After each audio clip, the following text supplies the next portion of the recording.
Hello. Hello, how you Oh, doing? I'm good. How are you? Pretty good, thank you. Good. And hello to all of you. Yes. Hi. Hi to those of you who are watching.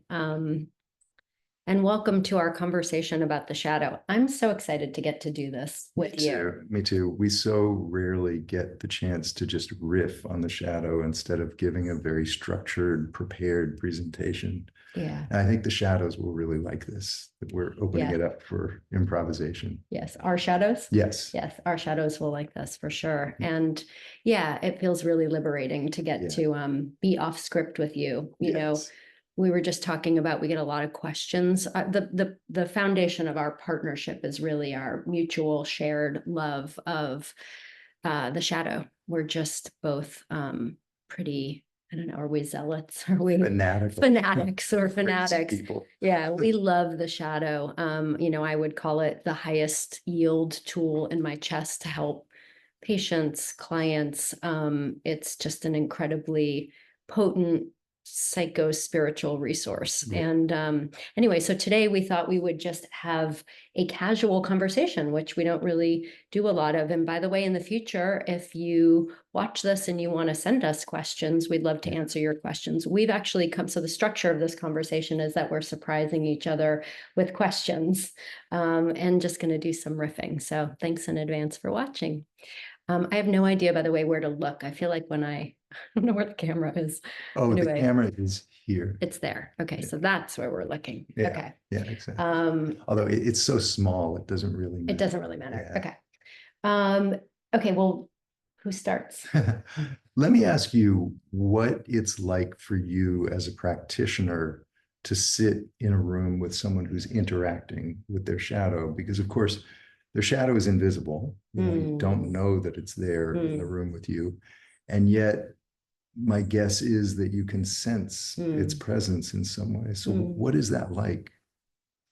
You know, the first thing that comes to mind to me is that, and I'm not really thinking any of this consciously, but the person feels almost more trustworthy. I can feel them more. Mm, Um, because, the act of them recognizing and including their shadow, which for anybody who doesn't know is really the darkest part of themselves, the act of remembering and including and holding the shadow with oneself really means you're bringing all of yourself to the table, and you can feel that person more. So in a funny way, when we're hiding our shadow, which is what most of us do because we're afraid that it's going to incur judgment and rejection, bring shame on us, when we're holding our shadow with us, we're more whole, we're more present, and we're less withdrawn. So I would say, like, more simply, I feel people more and I experience resonance with them. yeah. Yeah. What's the answer for I, you? th- I think it's very much the same answer with one addition, which is when I'm in a room with someone who's interacting with their shadow, I feel a thickening Hmm. um, in the room. I guess it's the presence of another, being, another entity. And it feels like that thickening becomes the source of much more depth and much more Mm, wisdom mm, than we can achieve without the shadow. totally. Yeah. There's a level of authenticity that transpires kind of naturally when I'm holding my shadows, quite frankly, with me, and a patient has their shadow present. Yeah. Suddenly a channel of communication and possibility. It's like it thickens for you, it widens for me, Yeah. you know. Right. Right. But more is possible for sure in terms of, what we do is we're trying to support people in healing and, kind of emotional freedom, liberation, so Yes. they can live the best, most authentic, truest, most potentiated, there's an obnoxious word, version of their lives. And more is possible when the shadow is present. Yeah.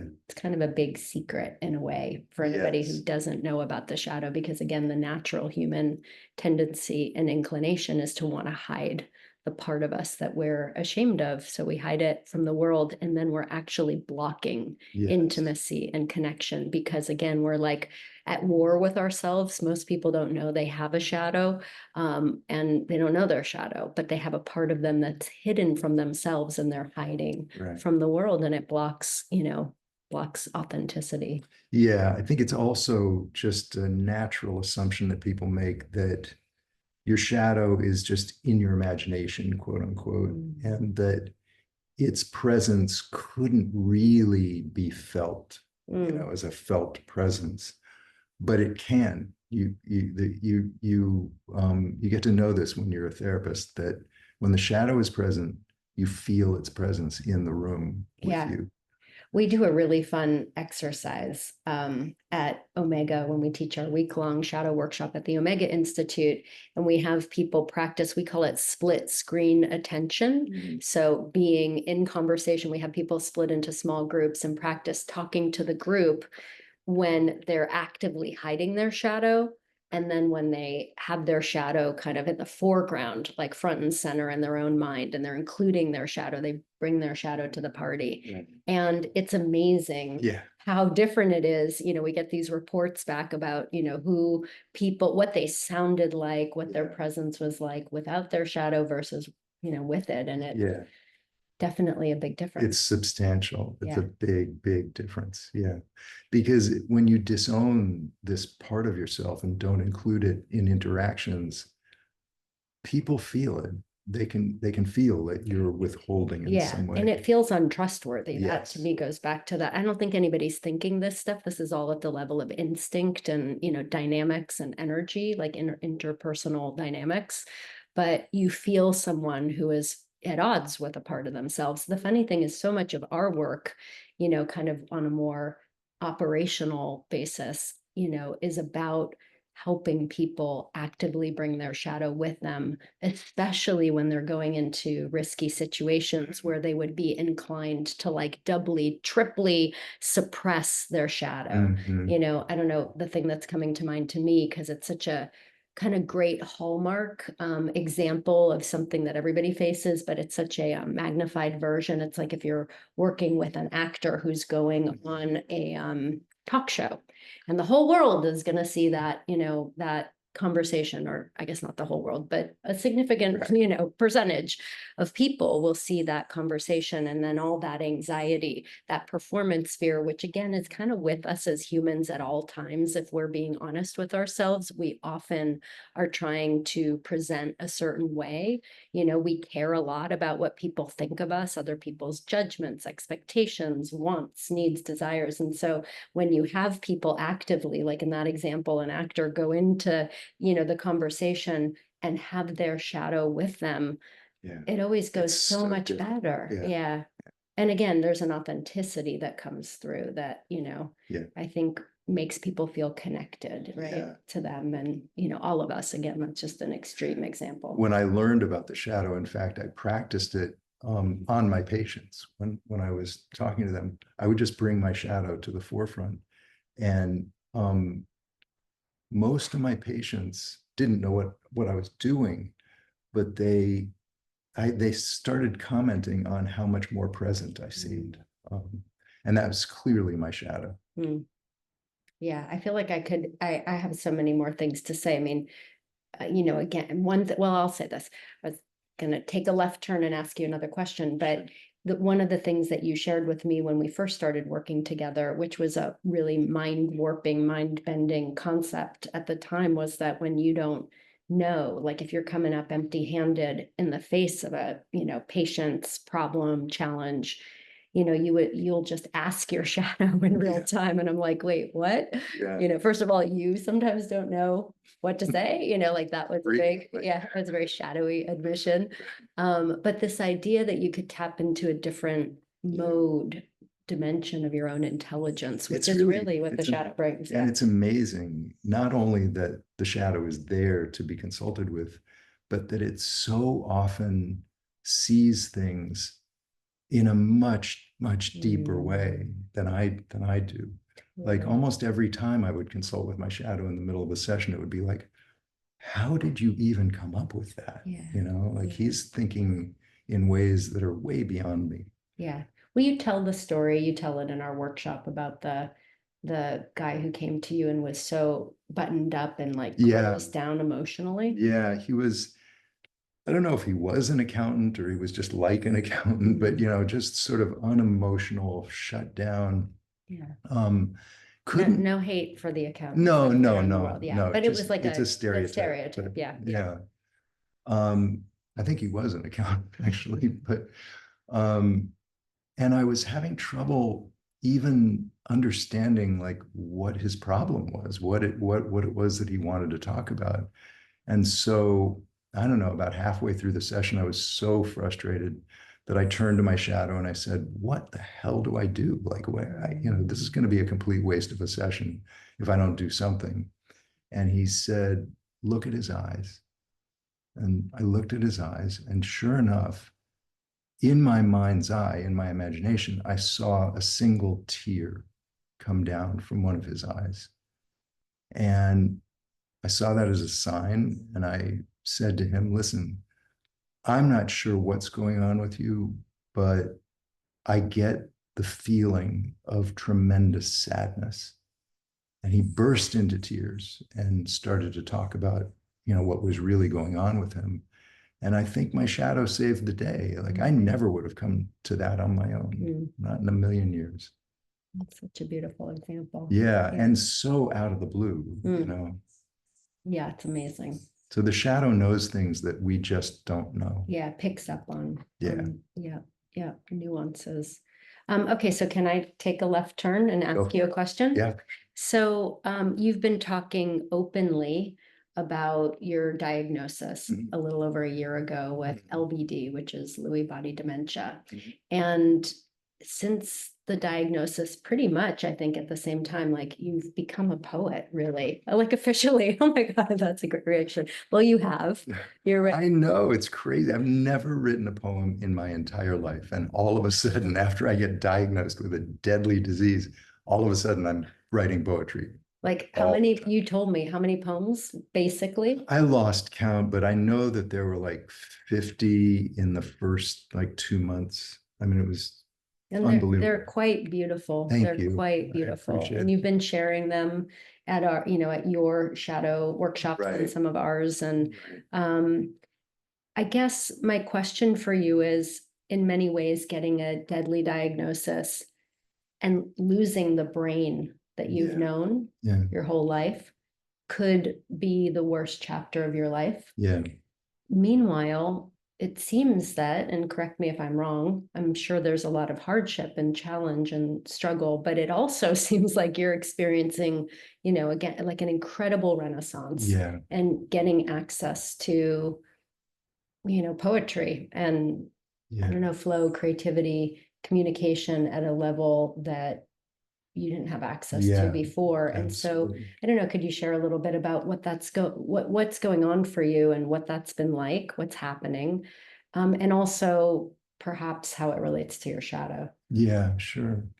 Um, the brain deterioration is real. I can tell. I just can't remember things that I used to be able to remember, easily. And that's frustrating, and it's frustrating for the people around me, as I ask the same question 5 times in an hour. So I'm just saying this to make it clear that all of that is real, and all of it is frustrating and distressing and scary, and all the rest of it. But what is really inspiring is that I'm just completely opened up emotionally, so much more in touch with my feelings than I ever was, and much, much more empathic with other people's feelings than I've ever been before. I mean, you'd think I'm a therapist, obviously I'm empathic, but I look back and I realize that my empathy had limits. I don't know how to put it into words, but I was always a little selfish, is probably the bluntest way to say it, in terms of what I offered my patients and in terms of what I offered my friends. it would only go so far. Yeah, can you say a little bit, what do you mean by that? I mean that I grew up in a kind of slightly sort of dog eat dog atmosphere where you had to protect your own turf. And if you didn't carve out time for the things that you wanted, you were not going to get to do them, you know, kind of thing. And so I learned to be pretty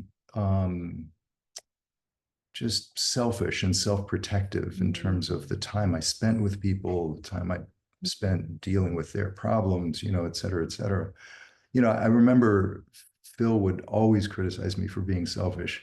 He would, if somebody had a problem, he would spend hours with them, you know, whereas I would be like, your time is up. Next time we'll talk about it, you know, kind of thing. And LBD just broke all of that. It just broke all of it down. And I didn't even have to think about it very much. I just found myself offering people extra time, doing more for them, feeling more for them, just much more connected than I'd ever been before. And I don't really understand exactly why that is. I mean, my theological explanation is that God got sick of my selfishness and basically made it impossible. So I'm just much more empathically connected to the people around me in every way. Well, and it feels like based on that description that that kind of extra change, the spare change that you had to offer, the generosity was in your shadow. Yeah, definitely. Yeah.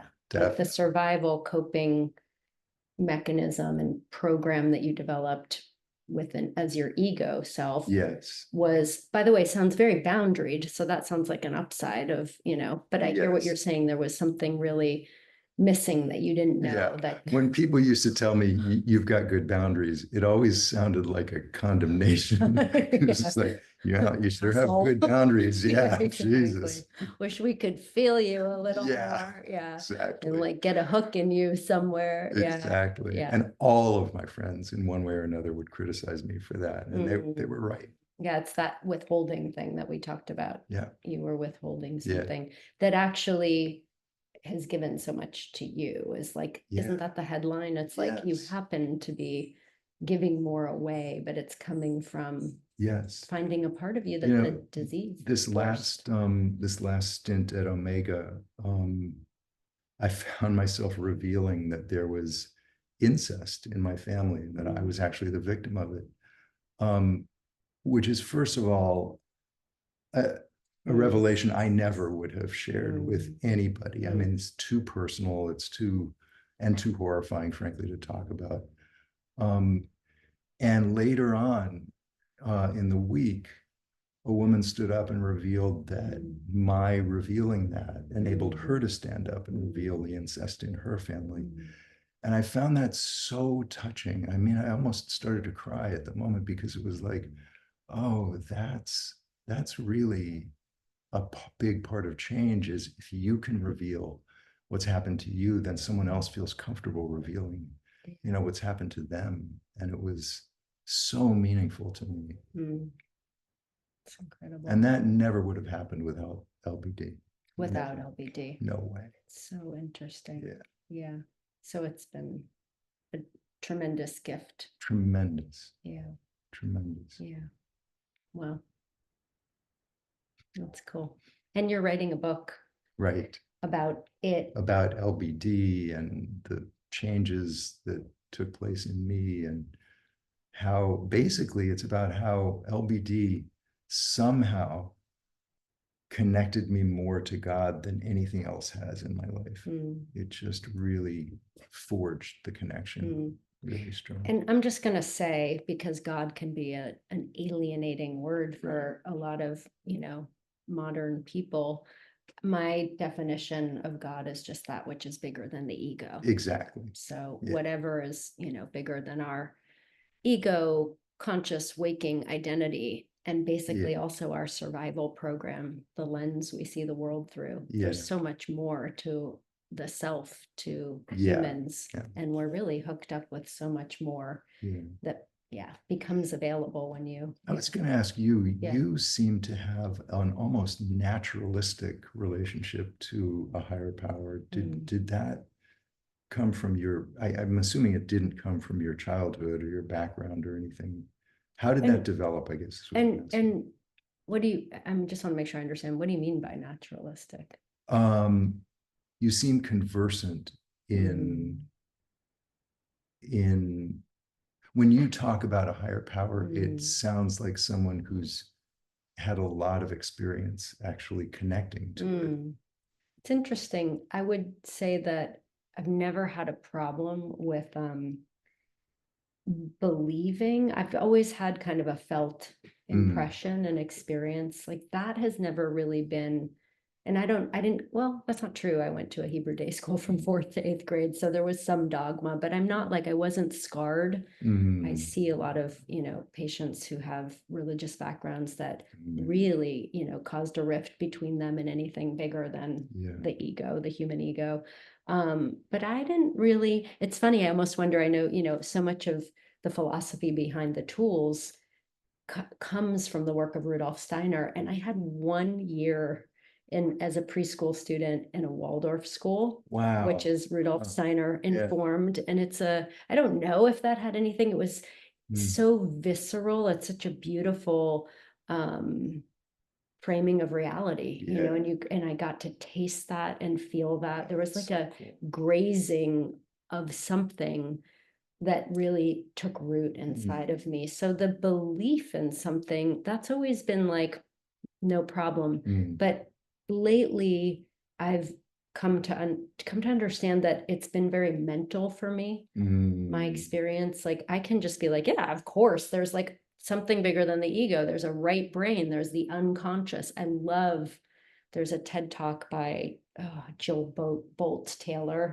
She's like a Harvard neuroscientist, and she has a stroke, and she basically like sees God, like just to be super, she gets access to something bigger than the left brain, because similar to your diagnosis, the left brain in the stroke gets totally shut down. And she's, it's what psychedelics do. They shut down the ego's default mode network.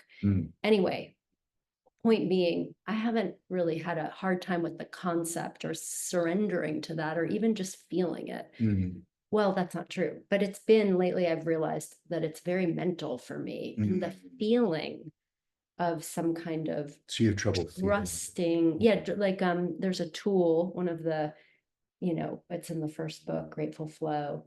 Grateful Flow is a tool where you practice feeling the presence of an intelligence that is benevolent and on your side.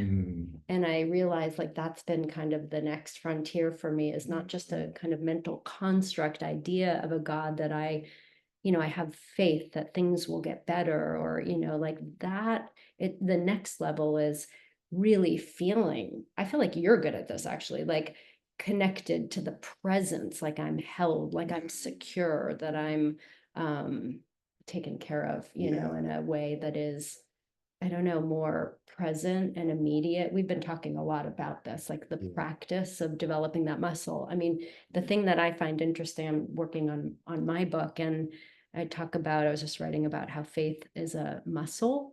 The incredible truth about human attention is that whatever we focus on, we grow.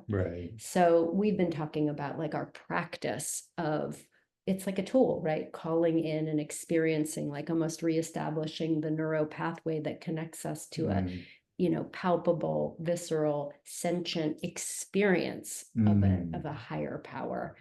That's what I'm working on right now. Great. That's great. There's, as you were talking, I was reminded of a tool that I've been working on recently, which is just, it's the mother tool essentially. And my version of it is just simply, I reach up and the mother reaches down and she lifts me up, and I feel fully embraced, by her. And it's a very, God, it's hard to put into words, but it's so uplifting and calming, meaningful. Feels like you're at home. Mm, you know, like truly at home. And I love that tool. mm, love it. It's so powerful.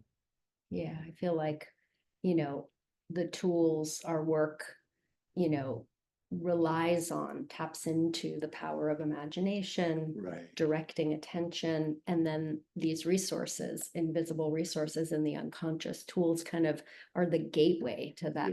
Yeah. And we've kind of forgotten, again, as modern people, Yeah. the power of the imagination. It's whatever we focus on, again, will grow. Yeah. And most people are focusing on, it's that negativity bias. In our work, we call it part X. It's like everything that could go wrong, everything that went wrong yesterday, Right. everything that's wrong with me gets a lot of, if you don't challenge that in some way, that's going to be like most of people's psychic energy. There's that great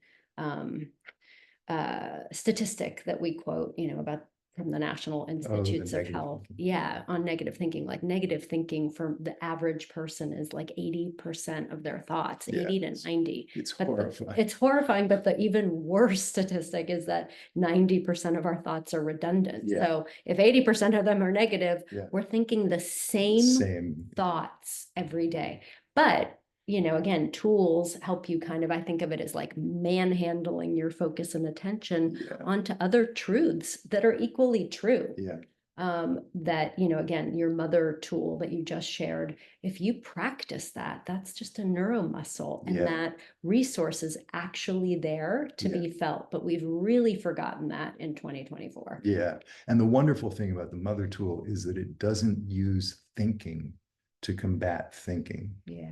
The problem with using thinking to combat thinking is the thoughts that you're using to combat the negative thoughts often end up being even more negative because that's just the nature of negative thought. When you feel comforted and held by something greater than you, that does more to calm you down than any words could ever. Yeah. And if you try it on, we always say, you don't have to believe in anything to use tools. You just have to try them and see how you feel. Right. And it's, again, it's like a lost art, imagination, focus, attention, and then again, kind of tapping into the unconscious, which is what the tools really invoke through their imagery and the principles, behind them. Really works. Yeah. You shift your state, your nervous system unhooks. It's pretty powerful. It really is. Yeah. It's remarkable. Yeah. I just took a group yesterday. I was invited to lead a group, a shadow group. You and I do a lot of shadow groups. And this is a POC group, which is people of color, which I felt, kind of honored, and then also really, kind of strange to be invited or, to do, but it's, underneath, the one place that every human being meets is in Shadowland. Everybody has a shadow. Every human being, like no matter how good or bad your childhood, has a shadow. And so in that space where, distilled down to the basic kind of human experience, everybody knows what it's like to, it may be different storylines and narratives, but to not belong, to be, an exile, to be excluded from human warmth and connection. We all carry that experience. Anyway, I took this group through loss processing, and it's, one of my most favorite tools in the tools playbook. And again, it was so cool. I'm kind of always blown away that the tools, that it works. I know. That that you can really shift from that tool takes you from attachment. I need this thing in order to be okay. And the feelings that come up, the anxiety, the panic, if I don't get the guy, if I don't get the phone call back, if I don't get the job, if I don't have the right body, the whatever we get, our whole well-being gets contingent on, just practicing using this tool releases you into a different state, and it's reliable. It's kind of crazy. Yeah, it's hard to believe that closing your eyes and visualizing something would really have the potential to change everything, but it does. Yeah. It's without question. Yeah.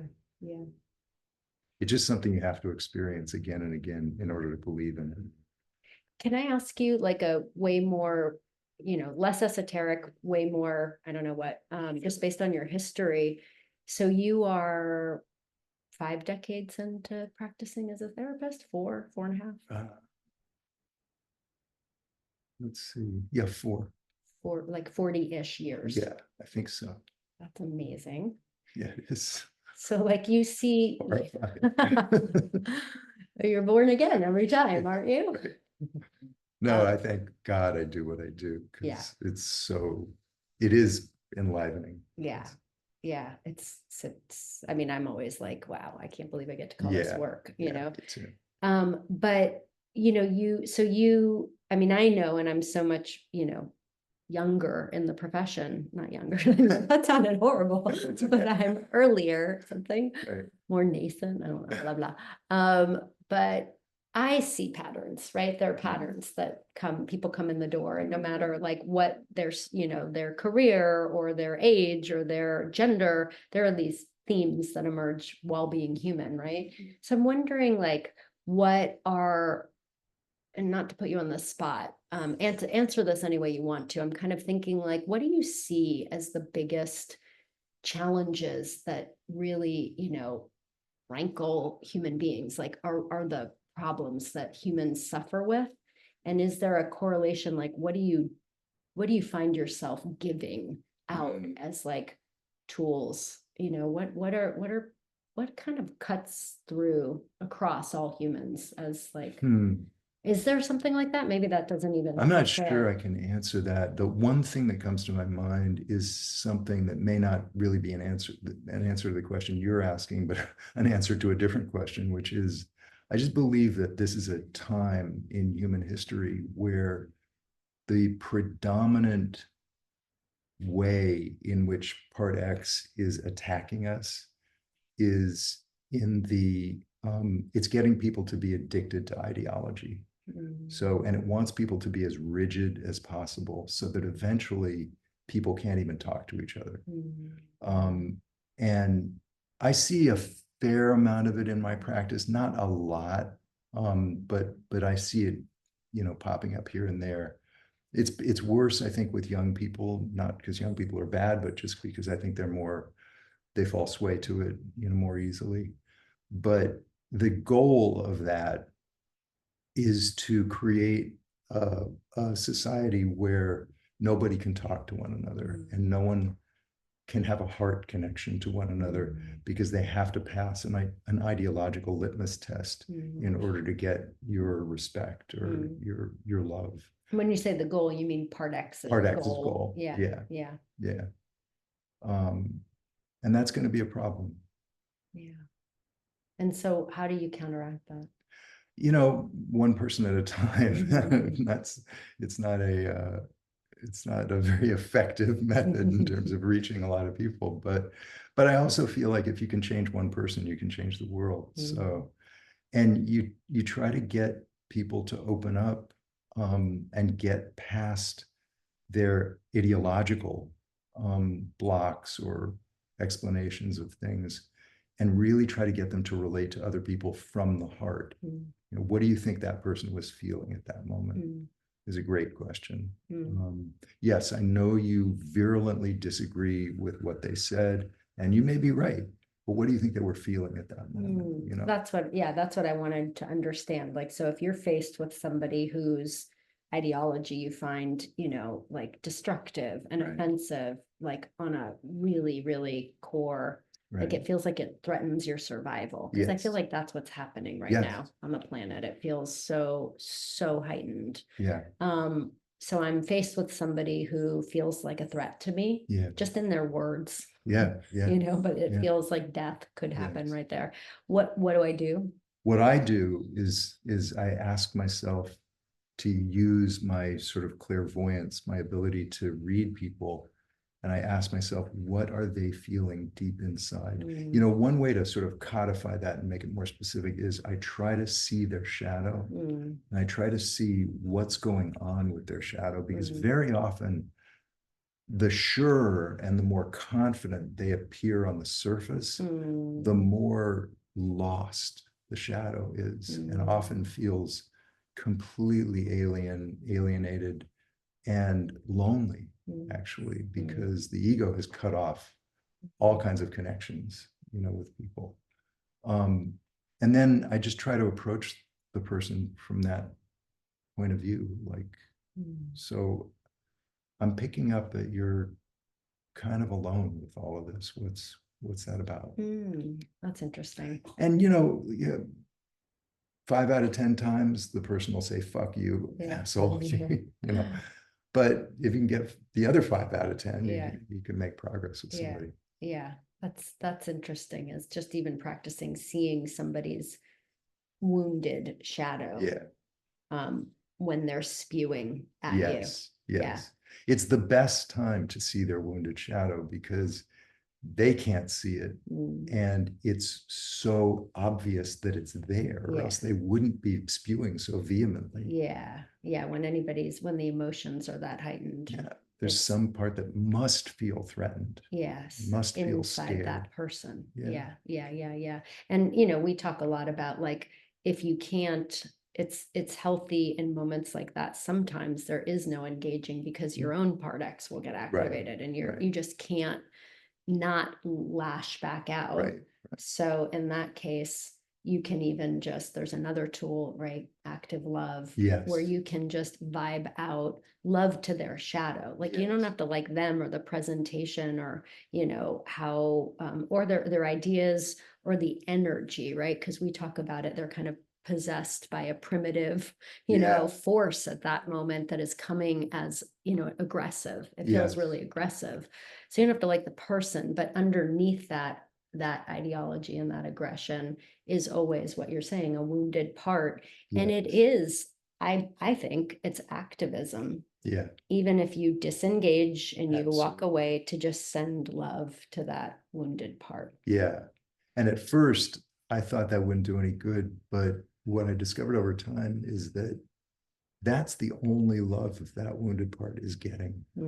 So it eventually can have a profound effect on the other person.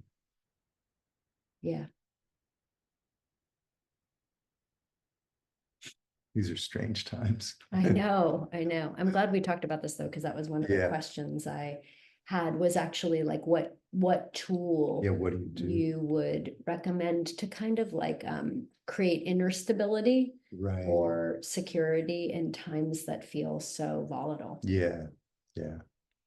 And do you have another answer to that? I mean, we're talking about it like in the relational field. I just always try to stay really close to my own shadow.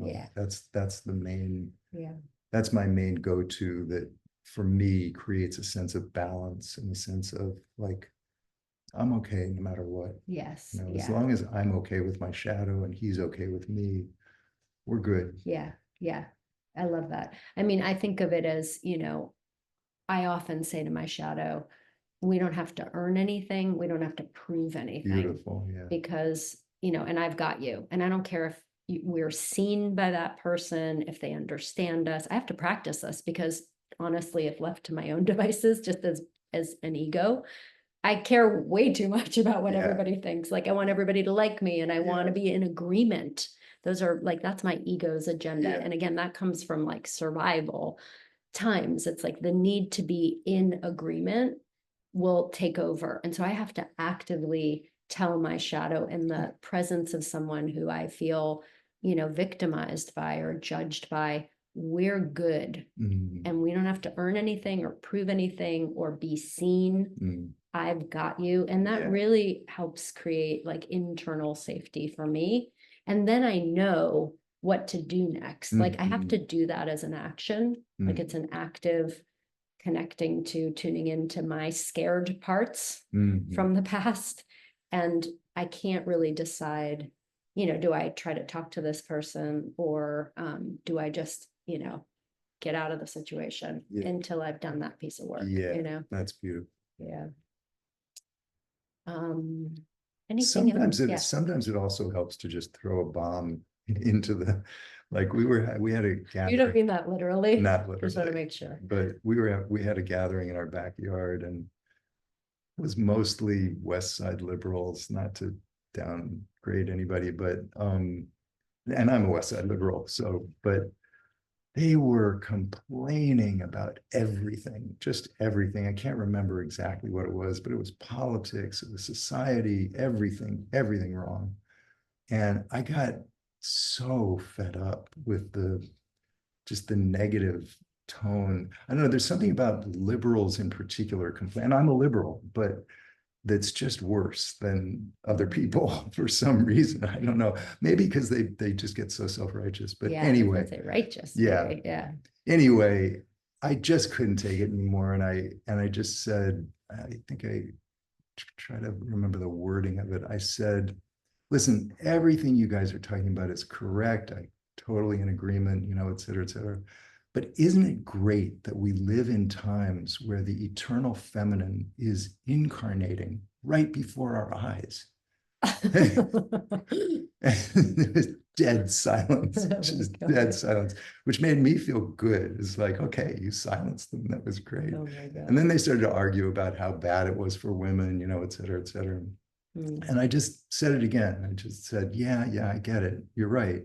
But can't you feel the eternal feminine incarnating right now? You know, and they thought it was nuts, but sometimes it just feels good to your shadow if you speak up and say something that contains the spirit of what you're feeling at that moment, which was, I can appreciate a lot about these times. Yeah. You know. Yeah. I love that. Oh my God. I'm sure, I think they thought I was out of my mind. You were nuts. Yeah, Not so. completely. It's funny. Yeah, I felt that eternal feminine. Not that this is a political conversation, but in Michelle Obama last week or whenever that was, yeah, it's interesting. It's like the shadow is the part of us that can see beneath the surface. Yes, exactly. The layer of content and what's happening just at the Exactly. surface. Yeah. And there is, something, a current that is running There's so much beneath. good happening. Yeah. That's good. We need individuals connected to that for sure. Yes. But that made this sound very political, so I wasn't supposed to go there.